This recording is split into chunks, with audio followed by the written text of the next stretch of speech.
Hey everybody, hope you guys are having a wonderful Memorial Day. This is episode 13 of Hoops Talk with Dave's Joint. Thank you everybody for supporting the brand. Check out our YouTube, Facebook, Instagram, and Twitter pages, for a lot of content. But today we have a special guest, Mr. James Mohr, the head coach of the Stevenson Ambassadors. Coach, thank you for coming on to share your testimonial. I really appreciate you being on. Thanks for having me, man. I appreciate it. I appreciate the platform, and I know you have a big following. A lot of people love what you do, and I'm including myself. So I appreciate you having me on, man. It's an honor. Absolutely. So, first and foremost, talk about your coaching philosophy. My coaching philosophy is basically to play hard as you can for the entirety of the game. Growing up, I was definitely never like one of those kids that was way more talented than anybody else. And I kind of really relied on just outworking people. And, that just stuck with me. It's just who I am. Like pretty much everything that I do, I'm ultra competitive. I was playing golf the other day and my friends are looking at me like I'm a lunatic just because I'm a very competitive person, and so that sticks with me when it comes to coaching and basically everything else. Absolutely. So, when did basketball first become a part of your life? I've been playing forever. I grew up in Queens. I'm from Flushing, so I lived here my whole life, and I still live here now. And I played CYO since I was like a real young kid, and then when I got to middle school, I started playing, in the more competitive stuff. One of my a kid that lived around the block from me, his dad was involved with the Panthers and like Coach Cat and them, and so that's when I really got introduced to like high level basketball. As opposed to my parents were supportive of like sports and stuff, but they weren't like into the basketball culture. And when I started working out with these guys, that kind of like opened my eyes to like a whole nother level of competition. Mm-hmm. So, what's the basketball culture like in Queens? Basketball. It's huge here. Ever since I was a kid, like even when I was a kid, every summer I would go to like Bob Oliva's camp at Chrissy King. I would go to Jack Kern's camp at Malloy. So I was like indoctrinated from a young age into like these big time programs like Chrissy King and Malloy, Holy Cross, which is actually where I wound up going. And it was just, there was always those big names, like Speedy Claxton, Lamar Odom, Curtis Kelly. Like, as a kid, those were the names that were thrown around that we like looked up to and everybody wanted to be like. So, as early as I could remember, like basketball has just been like a huge part of my life. So, talk about your years at Holy Cross. Man, I was really small in high school. Until about my freshman year, I tried out for the freshman team, and I made it. And like we were stacked at that time. Though, like there was a lot of good players at Holy Cross when I was there, and like a lot of them didn't graduate from Holy Cross. Like over the years, they left either. You know how it is. Yeah, the attrition rate is always high in a Catholic school. Yeah, Whereas in the beginning, you'll have all your classmates there. But once senior year rolls around or graduation, like maybe a good 1/3 of them won't be there. Yeah, no, that's true. I honestly think like my freshman year, we probably had about 10 to 12 Division I players in our freshman class.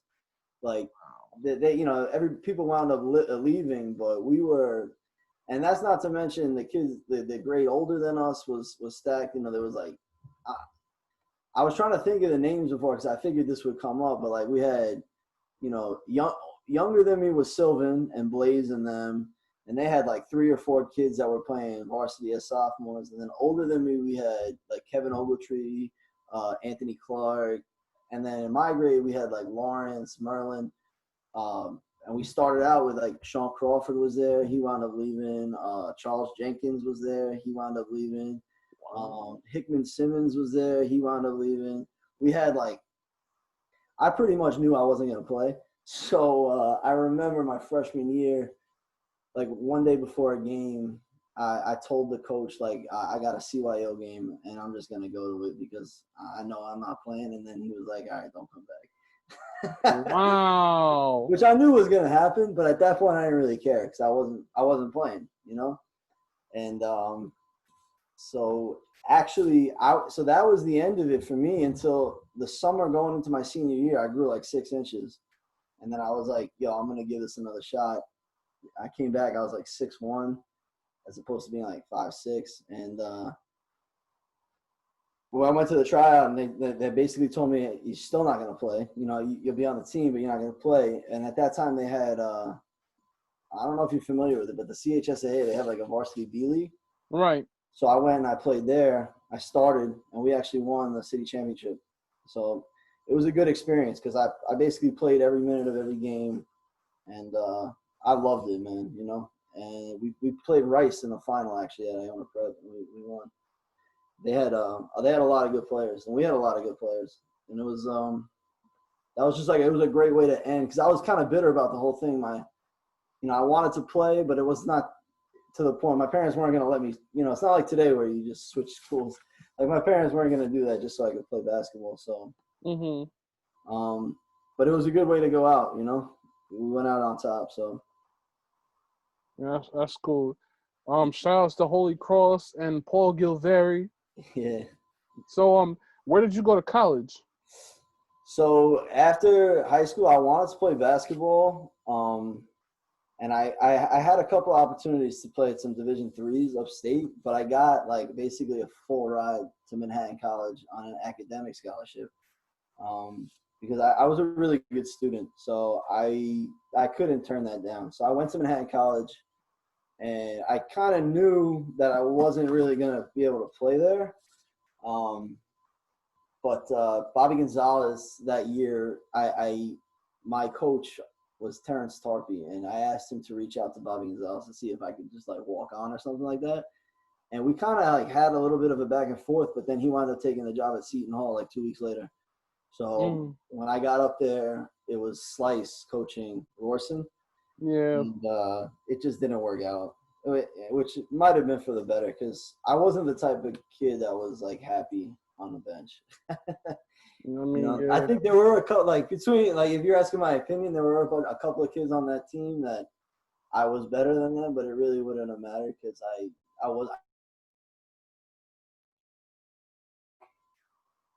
I had a great experience at Manhattan College. I had a lot of fun, and I got my degree in 4 years, and that's actually where I got into coaching because I got my first coaching job at Riverdale Country School, which is right down the block. Nice. So, yeah, when I was at Manhattan College, I was just looking for some ways to make some money, some spending money.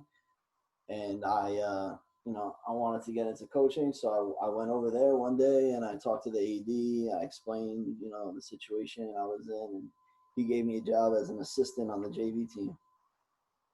Nice. So talk about, your time at Riverdale Country Day.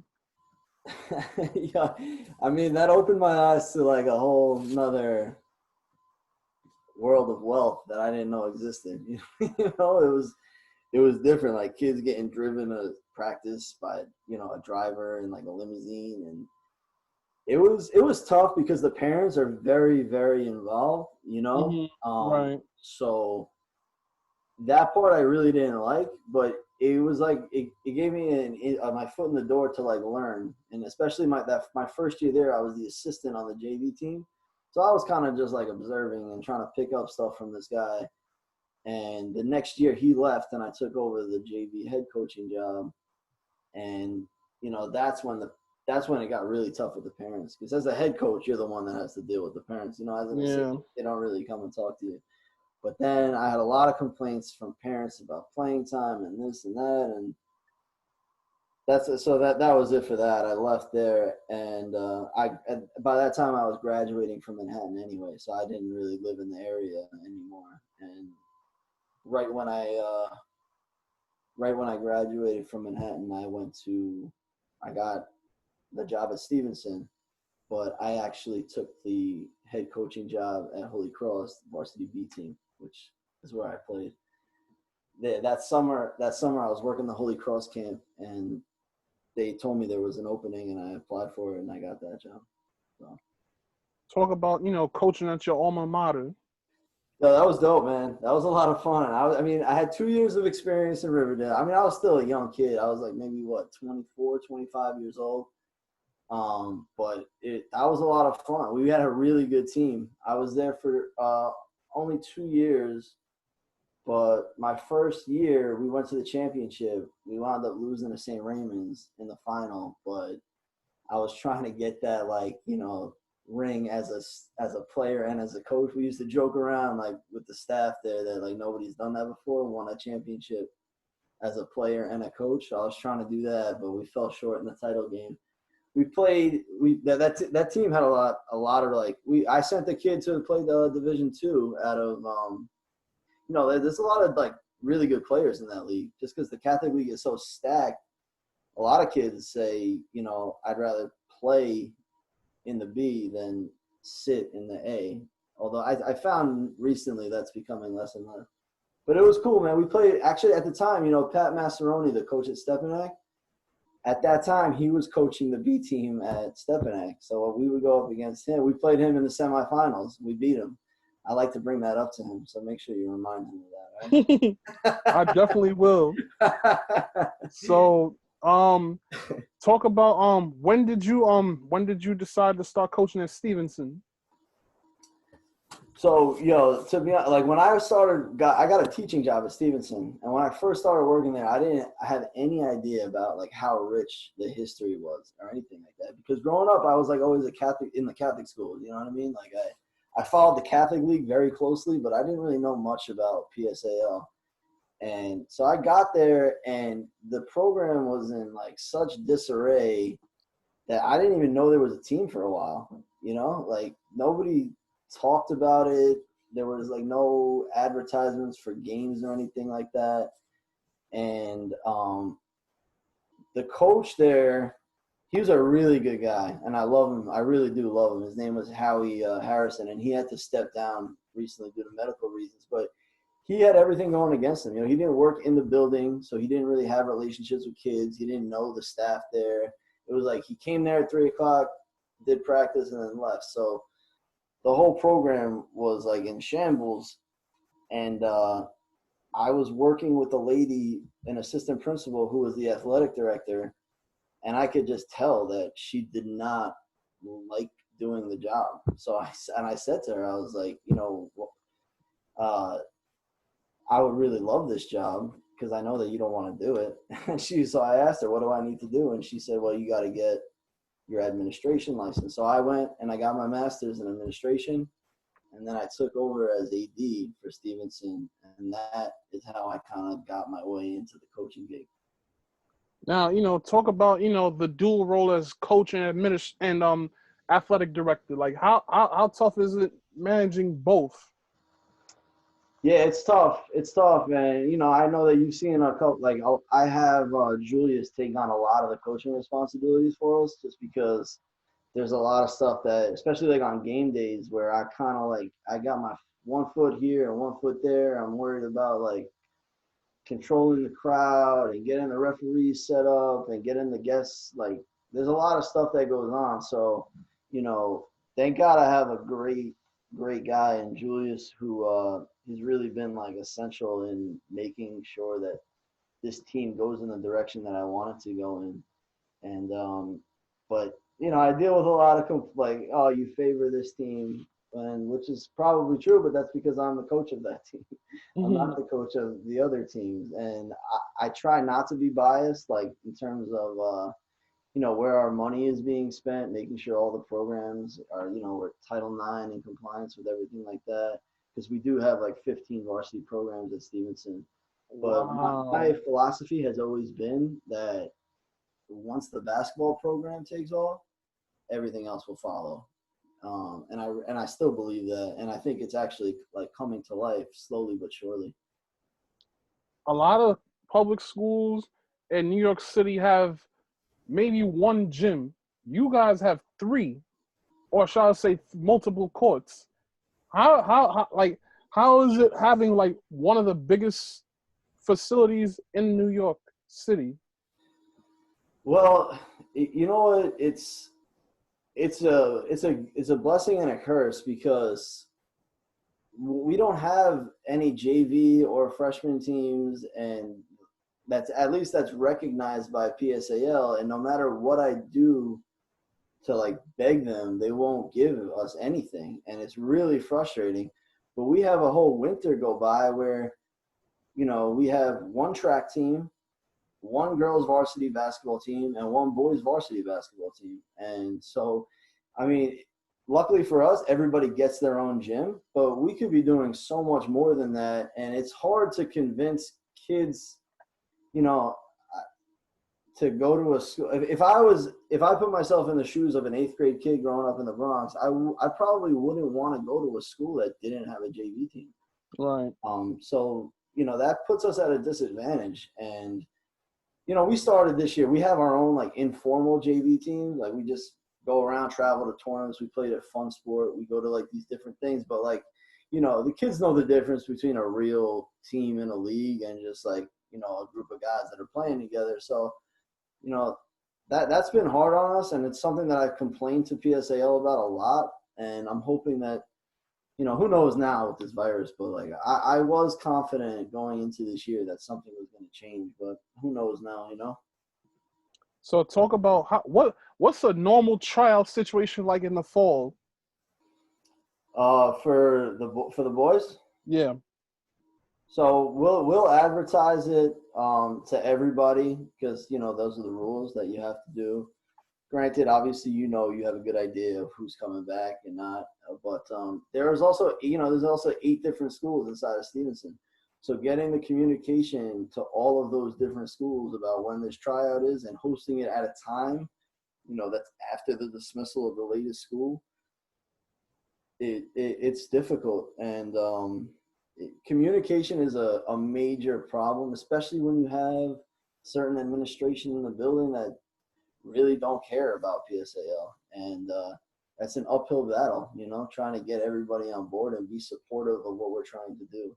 Because, some of them just don't have sports backgrounds and don't really understand like the benefits that it offers to kids. And we try not to get frustrated with that and just like open their eyes and let them see like how it could benefit their school. Now, like how many kids do you normally say would show up to a tryout? On average. 50. That's a good amount. 50. And then after we look at their transcripts and report cards, I'd say we're left with 20. That's accurate. Yeah, because some of them, it's just in one door and out the other because they don't meet the requirements. So like, what would you mandate, for your players as far as like requirements? Academically. I'm not really at this time. I don't think we're in a position to mandate anything higher than what PSAL does, which is just that they've earned the 5.5 credits in the semester prior and the 10+2. We don't. It's not like we have our own set of requirements that are, rigid. I think FDA does that, and I would like to get to the point where we can do that and just hold kids accountable so that we inspire them to do better.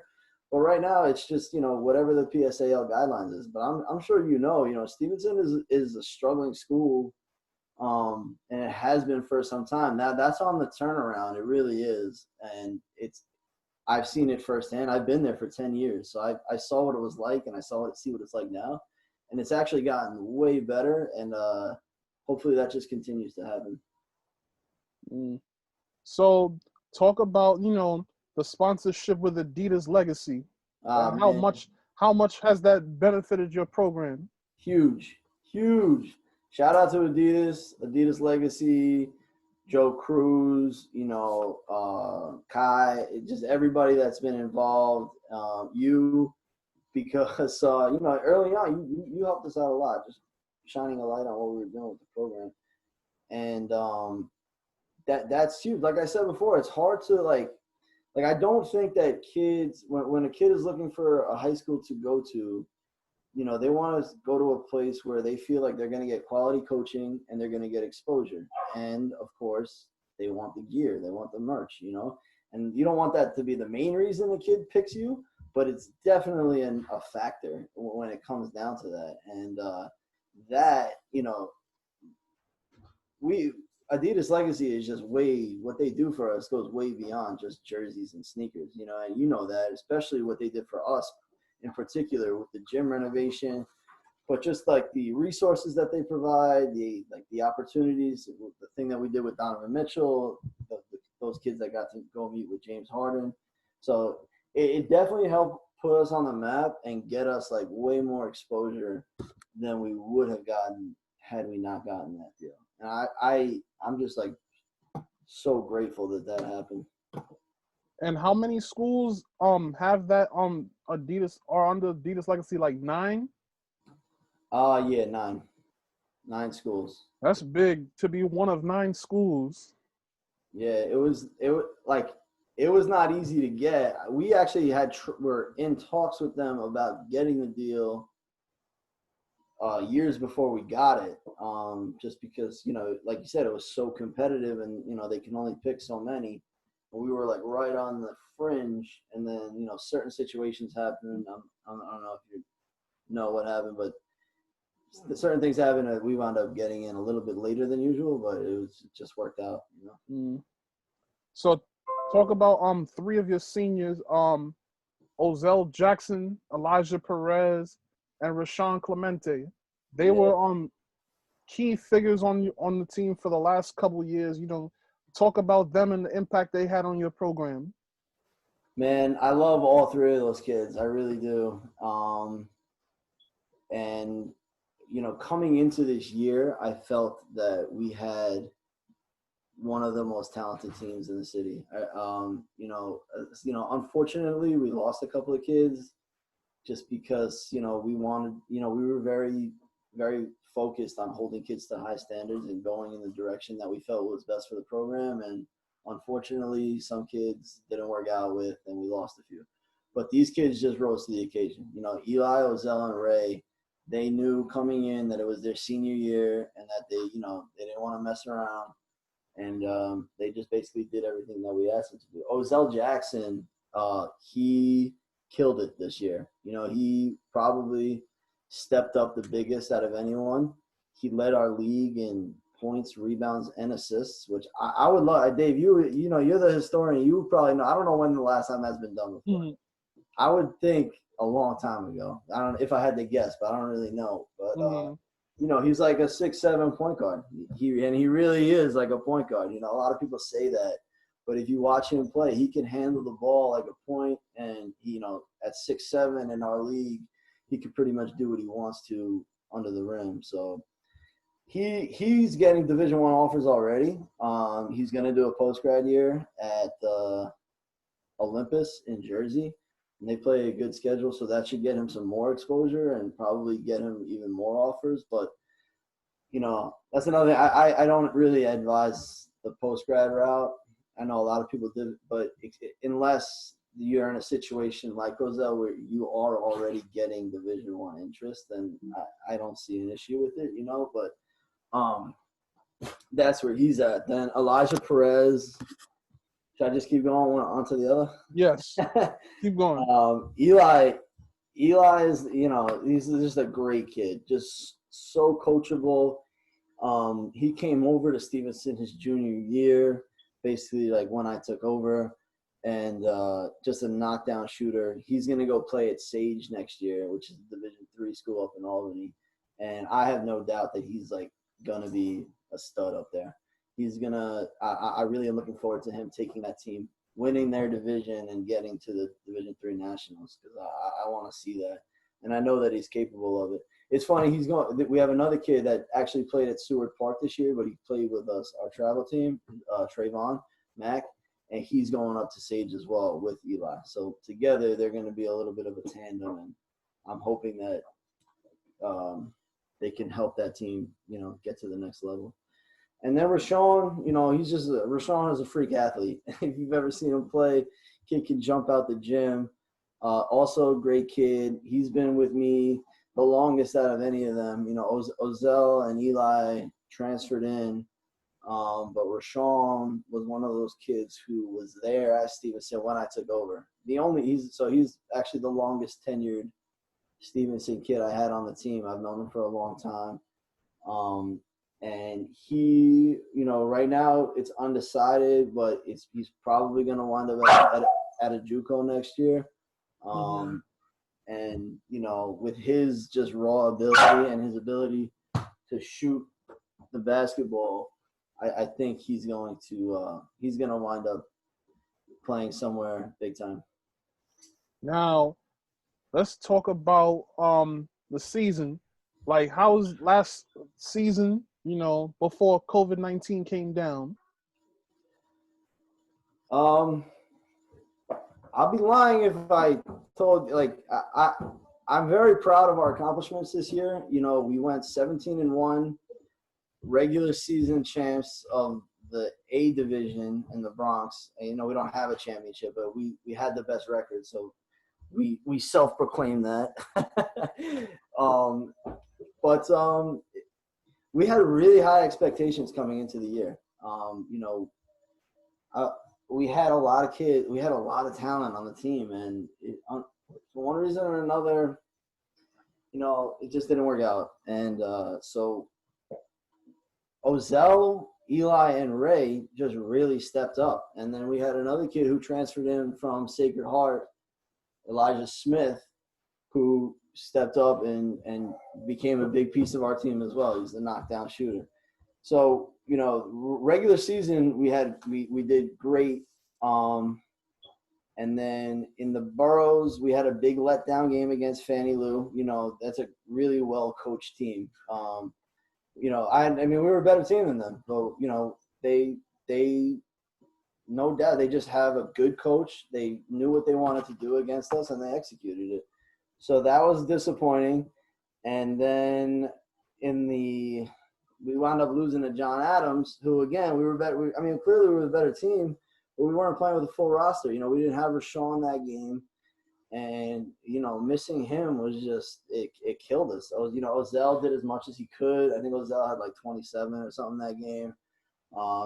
Eli stepped up, but we're talking about by the time we play our last game, we had 2 starters playing of the 5 that we started the season with, So it was like, for us to even get to that point, I feel like it was an accomplishment in itself, considering what we lost. But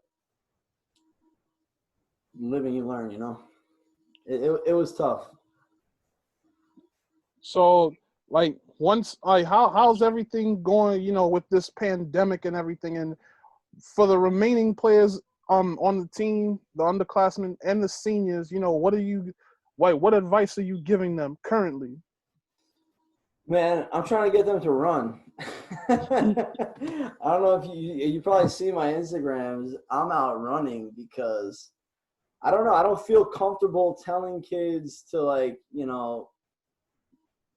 be in an environment with other people yet. The last thing I would want is to tell a kid to go out and do something and participate in a workout and they wind up getting sick. So right now I feel like the safest thing a kid can do is just work out inside their house. And if they're going to go outside, just go outside and run, I've been spending most of my time developing film for each and every kid that's been a part of our program and getting it out to as many college coaches as humanly possible. And I've done a pretty good job of that. We have 4 of our 5 seniors. We have 4 Stevenson kids going to play basketball at the next level next year. So, I can't remember when the last time that happened was for Stevenson, and I'm sure it was a long time ago, maybe in the Steve Post days, But, between Ozell, Ray, Eli, and then at 5, if you count Trayvon, we'll have, we're sending kids to college, which is that's what this is all about in the end anyway, Winning is cool, but really what this is about is giving kids the opportunity to use basketball as a vehicle to get to college and out of the Bronx. So yeah, so final question. What's next in the future for James Mohr and the Stevenson Ambassadors? Man, I want to win. It's not all about winning, but I want to win a championship. You know, who knows what's going to happen with this. I'm hoping that we have a season next year, but I just want to make sure that we establish an identity at Stevenson, that we're a tough team that runs, that executes plays, and just, the type of team that you just don't want to play against, because, they got 5 kids that are absolute dogs and are going to play. And we've done a good job of that. I've done it. I feel like there's a lot of shortcomings I've had, things that I wanted to get done that I did not do. But one of the things that I feel like I have done a good job of is giving kids a Catholic school experience at a public school. I try to base Stevenson's program off of what I experienced at Holy Cross, which is playing in good venues, playing in really good environments, in quality tournaments, having structured practices every day, giving kids a quality workout, running sets that are, and we have done that. So, I know what it's like to play in, one of the premier programs, if you will, and I want our kids to be able to experience that as well. And, it's going to take a while, but we're getting there. Coach, thank you for coming on. I really appreciate you sharing your testimonial with me. And I wish you and the ambassadors the best of luck moving forward. Dave, I appreciate the invite, man. Seriously, thank you so much. Well, everybody, this is episode 13. Check it out on YouTube, Instagram, Facebook, and stay safe. Be blessed. Peace. Thank you.